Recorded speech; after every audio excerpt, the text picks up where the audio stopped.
Our movie begins with an engineer who went to the school to pick up his kids, but suddenly he noticed the teacher pointing at him and laughing. He was surprised and said to himself, "What's going on? I came running to you." As he walked toward her, he was nervous, bumped into the chairs in front of him, tripped, and fell in a humiliating way, causing all the children to laugh at him. When he got up, the teacher asked him, "Are you okay?" He felt deeply embarrassed by what had happened and was too shy to speak. As for his kids, Jude and Jason, that's an entirely different story. They were the most mischievous children anyone could see, and all the nannies who worked for them left in record time, either out of fear or after the kids threw ice at them. Their father would always say, "They're just kids, we have to tolerate them." But the last nanny said to him honestly, "These aren't just mischievous kids, they're real demons. Their behavior is impossible for anyone to tolerate, and no sane nanny would agree to work with you. Honestly, you don't need a nanny, you need a miracle." Webster felt lost, unsure of what to do with them, and couldn't even answer their questions about their mother who was no longer there, because he couldn't talk about her, especially since she had passed away several years ago, leaving him alone. As he was leaving the house, his eyes fell on the piano that he hadn't touched since his wife's death, and he felt a pang in his heart. After that, he decided to take the kids to buy new shoes for the school performance. But as usual, Jude caused chaos, threw the shoe away, and started arguing with his brother. The school principal, who was Maria's boss, decided to issue a formal summons to the parents due to the constant problems the kids caused. She wanted to know if the children saw their mother, especially since they were always asking about her. This upset Webster greatly, but he promised her he would try to control their behavior. At the same time, Maria met her friend at the gym, and she worked at a travel agency. Her friend told her that the school needed someone to teach the kids a few things for the holiday show. Maria completely rejected the idea, saying she didn't know how to handle kids and that it wasn't something she was interested in. Meanwhile, at Webster's house, the kids were, as usual, causing chaos, and during their fight, they spilled milk all over the floor.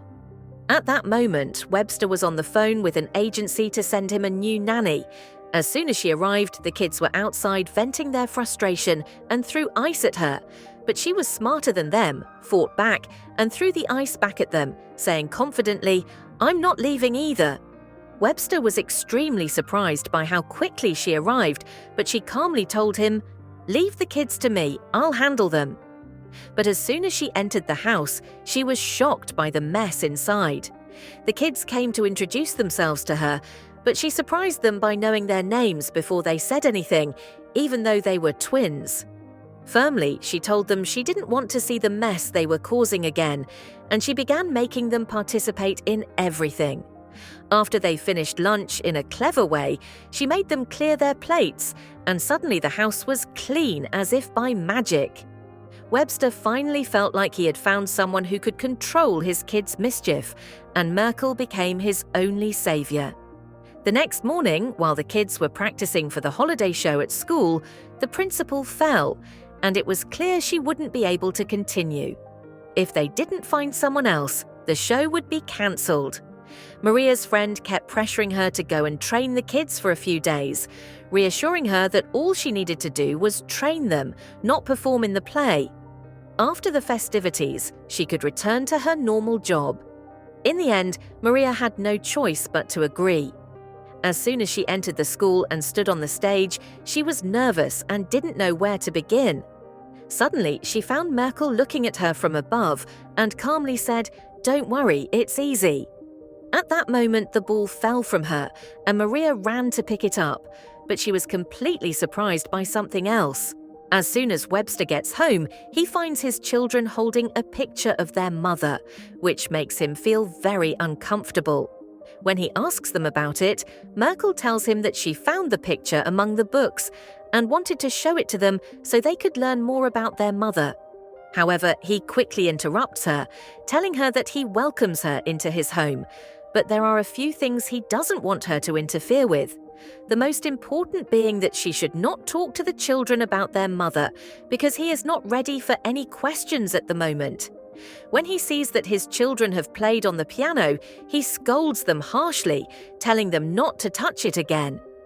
Maria notices the anger on his face and recalls the strange incident that happened with the elderly woman who disappeared in front of her earlier that morning. Afterward, Webster takes his children out, and during their time together, they mention Maria. The children tell him that she has a strange-sounding rattle, and they also say that they like her. The next day, by coincidence, he runs into her in the street, and without meaning to, he bumps into her, causing the books to fall from her hands. He quickly apologizes, telling her that it wasn't intentional. Then he starts talking to her about the chaos he caused in the theatre the previous day, and mentions that he had gone to her office, pretending that he wanted to book a holiday trip through the travel agency where she works. When she asks where he would like to go, he tells her he wants a warm place with lots of entertainment for children. Suddenly, he finds himself inviting her to dinner and asks her not to refuse. That evening, when he asks Merkel to choose a nice outfit for him to wear, she is surprised and tells him that he has been talking all day about the travel agency where Maria works, so she had expected he would meet her. Maria, on the other hand, is uncertain about what to wear and treats the situation as if it were a romantic date. Strangely, when they sit together, time passes by without them realizing it, and the conversation is so enjoyable that they don't notice the clock. Webster starts telling her about his work, mentioning that he is an architect specializing in preserving old buildings. At this point, it becomes clear that she is impressed by him just because he is an architect, and Maria says to him, "Can I join you at the site tomorrow?" They agree, walking together until he reaches her house. At that moment, he tells her he wants to confess something important, that he stopped playing the piano since his wife died. Even though it has been years, he just can't forget it. The next morning, while he is at work, he receives a call from the recruitment agency, and they apologize for not having sent anyone yet, as no woman was willing to go to his house because of the reputation of his children is too high. Webster is shocked. So what is Merkel doing here, and who sent her? He quickly goes home and asks her, "Who exactly are you working for?" She replies that she came through the recruitment agency she works for, not the one he deals with. She gives him the paperwork to prove her story, and he has to apologize for the misunderstanding. But despite that, he feels uneasy because he thinks she is a strange woman, knows nothing about her, and has no official documents related to her. He goes and tells Maria what happened, and she says to him, "It's really strange, even her name is Merkel." But at the same time, she asks him, "Isn't she good with the kids?" Webster replies, bewildered, "I feel like these kids are no longer mine. Because of the quietness and cleanliness in the house, everything has changed since she came." To escape this feeling, he asks Maria to come to dinner with them tomorrow. When her friend finds out about the situation, she says to her, "So she just got here a week ago, and she's already organized all of this. And what else? A parent from the school. You should teach us what exactly you're doing so we can benefit from you." Maria arrives at Webster's house on time, and suddenly when she sees Merkel, she says to her, "Have I seen you before?" But Merkel tries to avoid the question and replies, "It's a small world. We may have met in any street by chance." But in reality, she has prepared the house for them to be alone, and she even put the children to sleep. Maria begins telling Webster that she was once engaged, and just one day before the wedding, the relationship ended. It's clear that she's upset and doesn't want to continue talking. Webster, on the other hand, gets used to meeting her every day, helping out with the theatre after work, and it's clear that his children love her a lot. She's the only woman they treat well. At the holiday party, Maria is presenting the segments, telling the audience that she worked hard for the success of the party. When it's time for the piano performance, she starts saying that unfortunately there's no pianist. But suddenly she's surprised to see Webster, who says he's going to play. Maria looks at him with gratitude and thanks him for his help, understanding that he decided to move past the past, just as she also decided to forgive her sister. After the party, Maria says goodbye to Merkel, telling the children that she completed the task she came for and that they'll miss her. As for Maria and Webster, it's clear that their new life together has begun, surrounded by joy and family warmth.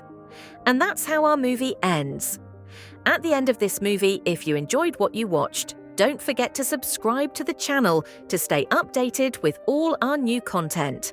And support us with a like on the video so we can keep bringing you more great content. Thank you for watching and stay tuned for more.